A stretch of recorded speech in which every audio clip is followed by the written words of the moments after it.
जय हिंद student, welcome back to physics resource centre 2.0। और आज के इस वीडियो में हम लोग जड़त्व की बात करेंगे। उसके साथ साथ एक टॉपिक और पे बात करेंगे, संतुलित बलों का प्रभाव।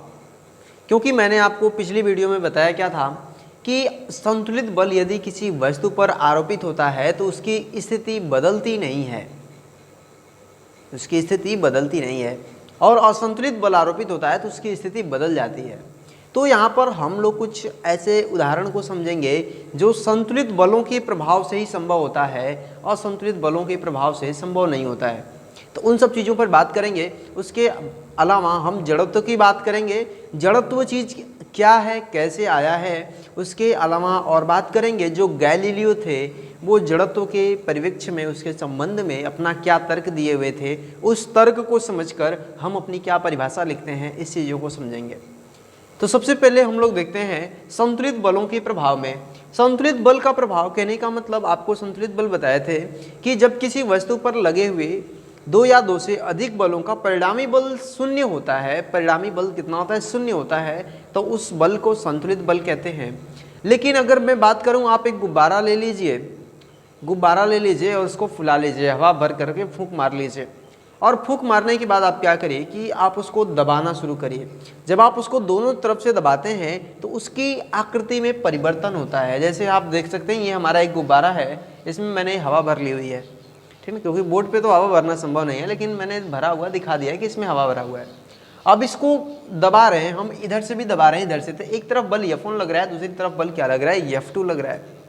तो अब इसकी स्थिति तो आकृति में परिवर्तन हो जा रहा है। परिवर्तन क्या हो रहा है, भले जब बल हटा लेने पर अपनी अवस्था में तो आ जाएगा, लेकिन इसकी आकृति में क्या हो रहा है, परिवर्तन हो रहा है। यहाँ पे अगला देखिए, और जो हमारा संतुलित बल का, इसकी आकृति में ही परिवर्तन का उदाहरण देखते हैं। ये हम एक कोई लोहे की रॉड लिए हुए हैं या फिर किसी चीज़ की एक छड़ लिए हुए हैं जो प्रत्यास्थ हो, ठीक ना। प्रत्यास्थ कहने का मतलब कि वो मुड़ सके आसानी से, ठीक। अब देखिए ये क्या है कि एक हमने छड़ ली हुई है और इस छड़ के दोनों सिरों पर मैं एक बल लगा रहा हूँ F1, एक बल लगा रहा हूँ F2। और जब मैंने इस पर बल लगा रहा है तो इन दोनों बलों के बराबर एक बल लग रहा है, ऊपर F लग रहा है, F1 और F2 के योग के बराबर बल F लग रहा है। तो इससे प्रभाव हो रहा है कि ये छड़ जो है ये बैंड हो जा रही है, ये जो है ऐसे बैंड हो जा रही है, मुड़ जा रही है। और जब मुड़ जा रही है तो इसे भी हम लोग समझते हैं आकृति का परिवर्तन है संतुलित बल के प्रभाव से। क्यों संतुलित बल का प्रभाव हम यहाँ पे कहते हैं, क्योंकि जो F1 है वो F2 के बराबर है। F1 किसके बराबर है, F2 के, तभी ये छड़ मुड़ सकती है। ये हमारा संतुलित बल का प्रभाव है। इसके अलावा हम लोग बात करते हैं कि संतुलित बल का और क्या प्रभाव हो सकता है। ये हमारे पास एक सॉकर, एक स्प्रिंग लिया हुआ है, और स्प्रिंग पर हम कर क्या रहे हैं कि एक बल इस साइड लगा रहे हैं और एक बल इस साइड लगा रहे हैं। तो आपको पता है कि जब भी किसी स्प्रिंग के दोनों सिरों पर बल लगाते हैं तो स्प्रिंग क्या होती है, फैलती है। स्प्रिंग क्या होती है, फैलती है। और जब फैलती है तो इसकी आकार में परिवर्तन हो जा रहा है, इसके आकार में क्या हो जा रहा है, परिवर्तन हो जा रहा है। तो ये संतुलित बल के प्रभाव से ही हो रहा है कि हम दोनों तरफ इसकी क्या लगा रहे हैं, बल लगा रहे हैं। तो आपको ये चीज़ें समझ में आई होंगी। नेक्स्ट टर्म की हम लोग बात करते हैं। ये हमारा कोई एक कुछ भी मान लीजिए, कोई एक डंडा ले लीजिए, छड़ ले लीजिए, कुछ भी है, उसको एक अक्ष पर हम केंद्रित कर देते हैं। एक अक्ष पर केंद्रित करने का मतलब एक उसके सेंटर ऑफ मास, द्रव्यमान केंद्र, जो हम लोग कक्षा 11 में पढ़ते हैं। जैसे ये हमारा एक मार्कर लिया, मैंने मार्कर, ठीक ना, ये हमारे पास मार्कर है। अब इस मार्कर में हो क्या रहा है कि अगर मैं इसको यहाँ पे पकड़ता हूँ, ध्यान समझिएगा आप लोग, अगर मैं इसको यहाँ पे पकड़ता हूँ तो ये डाउन हो जा रहा है, ये नीचे हो जा रहा है। देखिए गिरे, नीचे गया भी। कहने का मतलब कि अगर मैं इसको यहाँ पकड़ रहा हूँ तो नीचे चला जा रहा है, यहाँ पे भी पकड़ रहा हूँ तो नीचे। लेकिन अगर मैं इसको यहाँ से पकड़ लेता हूँ तो ये ना नीचे जा रहा है ना ही ऊपर जा रहा है। मतलब है क्या चीज़ यहाँ पे, दोनों चीज़ें क्या हैं। देखिए यहाँ पर पकड़ने का मतलब क्या है कि इधर वाला, इधर भार ज़्यादा हो गया, और जब भार ज़्यादा हो गया तो जब भार ज़्यादा होता है तो इधर गुरुत्वाकर्षण पृथ्वी का अपनी तरफ खींचता है, जिस कारण से ये नीचे की तरफ मूव करना शुरू कर देती है।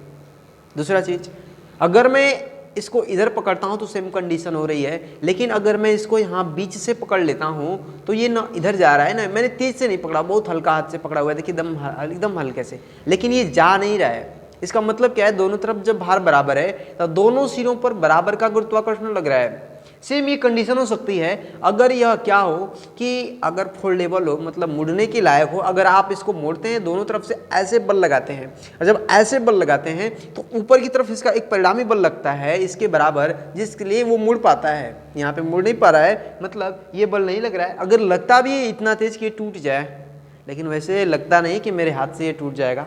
ठीक, चलिए हम लोग अगले टर्म में बात करते हैं कि क्या थी, हाँ, ये हमारा इस तरीके से दिया हुआ है। तो अगर ये मार्कर ऐसे है, हमको इसको क्या करना है, घुमाना है। घुमाना है तो मैं क्या करूँगा, एक बल इधर लगाऊंगा, एक बल अगर इधर लगाता हूँ तो दूसरा बल इधर लगता है, एक बल अगर इधर लगाता हूँ दूसरा बल क्या लगता है, इधर लगता है। तो इस तरीके से ये क्या होता रहता है, घूम जाता है। ये क्या होता है, घूमता है। मतलब दोनों सिरों पर बल कितना लगना चाहिए, बराबर लगना चाहिए। तो ये क्या हो जा रहा है, घूम। जैसे आप देख रही है इधर एक सिरे पर बल नीचे की तरफ F1 लग रहा है, लेकिन F1 तो है लेकिन अपने अक्ष पर टिका हुआ है। अक्ष का मतलब एक केंद्र पर है। तो ये जब इधर की तरफ मुड़ रहा है और ये इधर ऊपर बल F2 लग रहा है और ये इधर की तरफ मुड़ रहा है, अगर बराबर बल लगेगा तो ये क्या होगा, घूमना शुरू कर देगा। सेम कंडीशन अगर आप लोग एक एग्जाम्पल देखे होंगे बचपन में, जैसे ये गाड़ियों के या फिर साइकिल के टायर नचाए होंगे आप लोग, बहुत घुमाए होंगे ऐसे रोड पे लेकर के डंडे से मार मार के, ठीक ना। वहाँ पे एग्जाम्पल हम लोग देखते हैं कि टायर घुमाने वाले में सिस्टम क्या होता है। एक्चुअली अगर कोई पहिया है हमारा इस तरीके का, अगर इसको घुमाना रहता है तो आप क्या करते हैं कि दोनों तरफ से हमको बल लगाना पड़ता है। जैसे कि अगर इधर से भी बल लगाते हैं, देखिए इधर से एक बल F1 ऊपर की तरफ लग रहा है, एक बल नीचे की तरफ। तो जो F1 लग रहा है ये एक्चुअली अपने अक्ष पर इसको घूमना है, और जो घूमना है तो इधर बल लग रहा है और ये इधर बल लग रहा है। आप सेम कंडीशन ड्राइवर की स्टीयरिंग देख सकते हैं। ये जो 4 व्हीलर हो गया या फिर ट्रक हो गया, इनके जो ड्राइवर होते हैं स्टीयरिंग घुमाते हैं, गोल सा रहता है आगे। तो आप देखेंगे कि बहुत सारे लोग तो एक हाथ से घुमा लेते हैं, भाई आसानी से मुंह घूम देते हैं, लेकिन बहुत सारे लोग दोनों हाथ से घुमाते हैं। एक्चुअली दोनों हाथ से घुमाना ही चाहिए, क्योंकि अपने नियंत्रण में गाड़ी होनी चाहिए, वाहन, ठीक ना। अब ऐसे घुमाने का मतलब आप देखेंगे इस तरीके से अगर गोल सा रहता है तो ऐसे घुमाते हैं, अपने हाथ को ऐसे करते हैं। ऐसे करने का मतलब एक बल इधर की तरफ लग रहा है और एक बल उधर की तरफ लग रहा है, लेकिन ये बल की दिशा है, उसकी गति की दिशा ये है, ठीक ना। जैसे इधर यहाँ पर इसकी बल की दिशा ये है और इसकी गति की दिशा ये है, ठीक ना। तो कहने का मतलब अगर संतुलित बल लग रहा है तो इसमें बल की दिशा क्या हो रही है, बदलती है। जैसे कि अगर मान के चलिए बल की दिशा ये है और गति की दिशा, हमेशा तो ये बल इधर ही लगेगा नहीं, क्योंकि जैसे पहिया घूमेगा ये बल को हमको ऐसे घुमाना पड़ेगा, मतलब बल इधर भी लगेगा इधर भी लगेगा, मतलब इस तरीके से लगता रहेगा। तो ये हमारा रहा संतुलित बलों का प्रभाव। तो आई होप कि आपको ये संतुलित बलों का प्रभाव समझ में आ गया होगा। अब हम लोग समझते हैं जड़त्व क्या है और इसकी उत्पत्ति कैसे हुई है। नाउ अब हम लोग समझते क्या है जड़त्व, ठीक ना। जड़त्व का मतलब होता है इनर्शिया। अगर बात करते हैं ये शब्द आया कहाँ से, तो यह जो शब्द है यह लैटिन भाषा के इनर्स शब्द से आता है और इसका अर्थ होता है सुस्त या फिर निष्क्रिय। सुस्त का मतलब वो एक ही जगह पे पड़ा रहता है, जो एक जगह पे पड़ा रहता है उसको हम लोग कहते हैं सुस्त। या फिर ऐसे आमतौर पे लोग कुछ लड़कों को, आदमियों लोगों को सुस्त कहते हैं, अरे वो सुस्त है। सुस्त कहने का मतलब क्या है कि उसको किसी चीज़ से मतलब नहीं होता है, ज़्यादातर डीएक्टिव रहता है, हर टाइम पर एक्टिव नहीं रहता है। निष्क्रिय का मतलब भी क्या है कि वो एक्टिव नहीं रहता है, तभी तो सुस्त कहते हैं। तो सुस्त का ही मतलब लैटिन भाषा में इनर्स, और ये इनर्स से बना है शब्द आपका इनर्शिया, जिसे हम लोग हिंदी में जड़त्व कहते हैं और इसे जड़ता भी कहते हैं हम लोग। इसका मतलब क्या होता है, हम लोग समझते हैं जड़ता क्या है।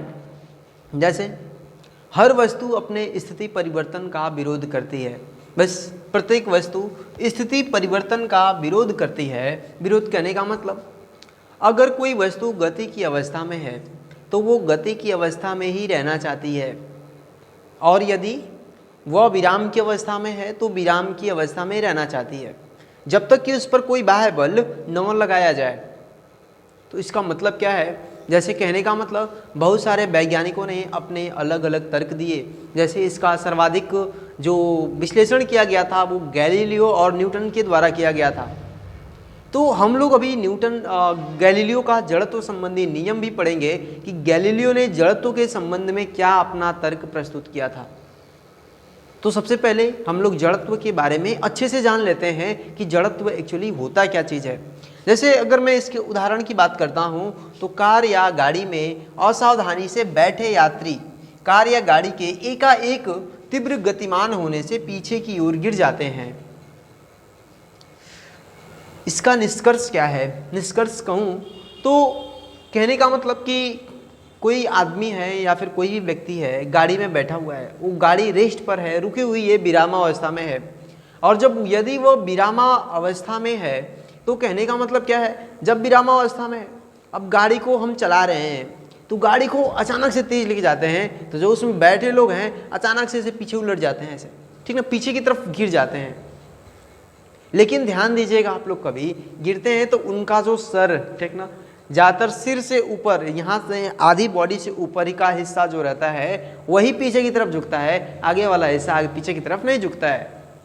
ज़्यादातर आप लोग देखे होंगे, अगर शायद खुद का भी अनुभव हो, अगर गाड़ी में बहुत हिचकोले खाते हुए अगर गए होंगे तब अनुभव होगा आप लोगों का भी, ठीक ना। तो कहने का मतलब क्या होता है इसका कि प्रत्येक वस्तु अगर विराम की अवस्था में है तो विराम की अवस्था में रहना चाहती है, और गति की अवस्था में है तो गति की अवस्था में रहने का प्रयत्न करती है। जैसे कि अगर मैं बात करता हूँ कि जो आदमी था, अगर ये मान लेते हैं ये आदमी है और ये आदमी, ठीक ना, आदमी, ठीक ना, अगर ये बैठा हुआ है गाड़ी में, मान लेते हैं ये गाड़ी है, वैसे पता नहीं, ऐसे मान लेते हैं कि कोई किसी गाड़ी में बैठा हुआ है, एकदम आराम से सीट पर बैठा हुआ है, ठीक ना, सीट पर बैठा हुआ है, ऐसे गाड़ी आकर के हुए। तो देखिए क्या है कि जब गाड़ी अचानक से गति की अवस्था में आती है तो क्या होता है कि इस व्यक्ति का जो पैर वाला हिस्सा होता है इस गाड़ी के संपर्क में रहता है, और जब गाड़ी के संपर्क में रहता है तो जब गाड़ी गतिमान होती है तो पैर भी गतिमान हो जाता है। लेकिन इसका जो ऊपर वाला हिस्सा है यह अभी भी विराम अवस्था में रहना चाहता है,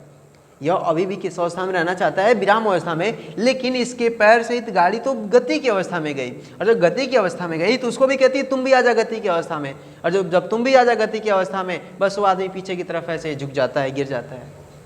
तो आपको समझ में आया होगा कि अगर गाड़ी की जिस चीज़ के संपर्क में है, ठीक ना, संपर्क में, तो वो क्या रहता है कि वो अपनी अवस्था परिवर्तित कर रहा है, और लेकिन जो ऊपर वाला हिस्सा है ये इसकी स्थिति परिवर्तन का विरोध कर रहा है, और जब स्थिति परिवर्तन का विरोध कर रहा है तब यही जड़त्व कहलाता है। तो आई होप कि आपको ये वाला एग्जाम्पल समझ में आ गया होगा। नेक्स्ट वाला एग्जाम्पल हम लोग समझते हैं, हथौड़े के हत्थे को पृथ्वी पर ऊर्ध्वाधर पटकने से हत्था हाथ में कस जाता है। जैसे आप कुल्हाड़ी वगैरह घर पे चलाए होंगे या फिर किसी डंडे को किसी चीज़ से पीटते होंगे, तो आप देखेंगे कि उसमें क्या होता है। अगर मान चलिए ये मान लेते हैं कि हमारा हथौड़ा ही है, मान लेते हैं ये हमारा हथौड़ा है। हथौड़ा ये है कि इससे हम बहुत मतलब लिख करके पढ़ाते हैं, ये भी हथौड़ा है हमारे लिए, ठीक। अब देखो, अब ये हथौड़ा है, अगर कोई व्यक्ति इसको चलाता है ऐसे, तो जब ये हत्था का ये जो सिरा है, अरे हथौड़े का जो सिरा है, जैसे ये जमीन पर जाता है, जमीन पर टकराता है तो ये विराम में आ जाता है। और हमारा हाथ भी देखता है कि जब इस पर ये पृथ्वी से टकरा करके विराम अवस्था में गया तो हमारा हाथ भी विराम की अवस्था में रुक जाता है। लेकिन जो इसका हत्था रहता है ये कहता है, इसको जब आप एक बार गति की अवस्था में ले जाते हैं, कहता है कि हम अभी भी गति की अवस्था में ही रहेंगे। मतलब ये गति की अवस्था में रहना चाहता है, लेकिन हमारा हाथ तो अब विराम की अवस्था में आ गया है। जब विराम की अवस्था में आता है तो ये क्या करता है, गति, ये विराम में आ गया और ये गति में, तो ये खिंच जाता है। और खिंचने से क्या होता है कि आपकी मांसपेशियां संकुचित होने के कारण से ये क्या हो जाता है कि ये हाथ में कस जाता है, ये कारण होता है। तो ये भी जड़त्व का ही उदाहरण हुआ। जैसे कि अब आप समझ सकते हैं, ठीक ना, जैसे आप ये मांसपेशियों में कुछ संकुचन होता है। जैसे आप अपना हाथ ऐसे किए हुए हैं, अगर ऐसे कर करके, मैं एक प्रैक्टिकल बताता हूँ, वैसे साइंस बायोलॉजी के टर्म में ज़्यादा चीज़ बताई जाती है कि अगर कोई व्यक्ति अपने हाथ को ऐसे किया हो, यहाँ पर आप 4-5 बार ऐसे टैप करिए, बहुत थोड़ा सा नॉर्मली, ऐसा नहीं कि तेज से ये हाथ टूट जाए, ठीक ना, ऐसे टैप करिए। और टैप करने के बाद अपने हाथ को ऐसा करिए तो आपका जो हाथ होता है कुछ समय के लिए छोटा प्रतीत होता है। छोटा प्रतीत होने का मतलब क्या होता है कि इसकी मांसपेशियां संकुचित होती हैं, इधर की तरफ संकुचित होती हैं, तो ये क्या, हाथ छोटा महसूस होने लगता है। लेकिन ये हमेशा के लिए नहीं होता, टेम्पोरली होता है, मतलब कुछ समय बाद अपने आप सही हो जाता है, नॉर्मल हो जाता है उस तरीके से। तो जब हमारा हाथ विराम की अवस्था में आता है और जब हत्था खींचता है तो वो क्या हो जाता है, कस जाता है। तो आई होप कि आपको ये एग्जाम्पल समझ में आया होगा।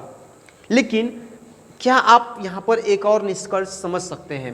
निष्कर्ष क्या समझेंगे कि अगर गति की अवस्था है, जैसे मान के चलिए कि कोई एक व्यक्ति है, ये मैं बना लेता हूँ कोई वस्तु, एक कोई वस्तु है इस तरीके से, ठीक ना, कुछ भी मान लेते हैं, ये वस्तु है हमारी, ठीक।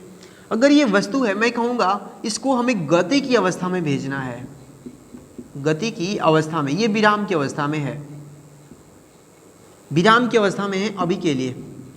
जब ये विराम की अवस्था, हमें इसकी गति की अवस्था में पहुंचाना है तो हम क्या करेंगे, इस पर बल लगाएंगे। इस पर क्या लगाएंगे, बल। जब बल लगाते हैं तो करता क्या है कि ये बल तो जाता है, जितना बल लगाएंगे उतना दूर जाएगा, जितना बल लगाएंगे उतना दूर जाएगा, ज़्यादा बल लगाएंगे ज़्यादा दूर जाएगा, थोड़ा सा बल लगाएंगे तो थोड़ा सा दूर जाएगा। लेकिन क्या है कि ऐसा क्यों है कि आप जितना बल लगा रहे हैं उतना ही दूर तक जा रहा है। ऐसा इस कारण से है कि इस पृष्ठ के ये जो आपका वस्तु है और जो नीचे का सतह है, अगर मान के चलिए ये नीचे वाली सतह है तो इस सतह के बीच में घर्षण बल लगता है, घर्षण बल लगता है दोनों के बीच। और ये जो घर्षण बल लगता है इसके ठीक विपरीत दिशा में लगता है, उल्टी दिशा में लगता है। मतलब अगर आप बल इस दिशा में लगा रहे हैं तो ये जो घर्षण बल है वो इस दिशा में लगता है। मतलब कि आप बल लगा रहे हैं तो जो घर्षण है वो रुक रहा है, रुक रुक रुक, अभी रुक जाता हूँ, अभी तुमको नहीं जाना है, मतलब वो रुकता है। ज़्यादा बल लगाते हैं तो ज़्यादा चीज़ रुकती है। तो ये बात अगर बात कही जाए तो वैज्ञानिकों ने जो अपना निष्कर्ष निकाला, क्या निकाला निष्कर्ष, उन्होंने कहा कि अगर वस्तु को गति की अवस्था में रखना है, गति की अवस्था में, तो उस पर बल लगाए रखना जरूरी है। उस पर बल लगाए रखना क्या है, जरूरी है। ये बात बहुत सारे वैज्ञानिकों ने बताया। लेकिन गैलीलियो ने अपना एक तर्क दिया, और वो तर्क क्या दिया, चलिए हम लोग समझ। जो जड़त्व संबंधी नियम है, ठीक ना, यहाँ पर मैं लिख देता हूँ गैलीलियो का जड़त्व संबंधी नियम।